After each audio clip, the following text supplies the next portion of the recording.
In today's video, I'm going to teach you how to add clean page transitions to your Wix website. These small effects can instantly make your site feel more polished, professional, and engaging for your visitors. Let's jump right in.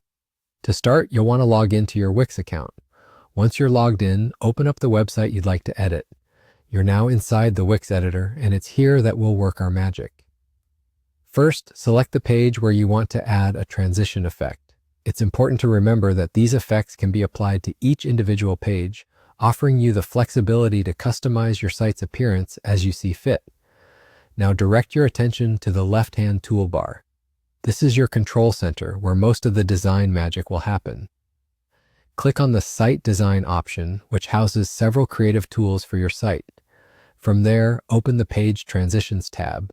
This is where the fun begins because you'll find a variety of transition effects to choose from, including fade, slide, and zoom, each offering a unique way to enhance navigation on your site. Feel free to spend a moment exploring these options. Simply click on any effect to preview how it looks in action.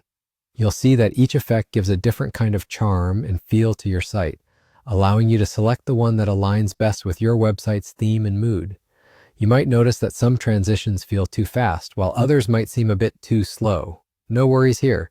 You have the ability to adjust the duration of each effect so it feels just right for your design. Tailoring the timing will help ensure the transitions contribute to a seamless and professional browsing experience for your users. Once you're satisfied with your adjustments, go ahead and click Apply to save your changes. To see your work in action, head up to the Preview button. This will allow you to navigate through your site as a visitor would, and you'll notice the smooth transition effects as you switch between pages. It's a subtle detail, but it truly elevates the user experience to a whole new level of sophistication. After confirming everything looks good in preview mode, it's time to share your updated design with the world. Simply hit the Publish button, and your visitors will be able to enjoy the newly added effects. Keep in mind, you can always return to these settings to tweak the transitions or experiment with different styles until it perfectly fits your vision. And that's it. You've successfully learned how to add simple yet powerful page transitions to your Wix website. If you found this tutorial helpful, make sure to give it a like, drop your questions in the comments, and subscribe for more Wix tips and tricks. Thanks for watching and happy designing!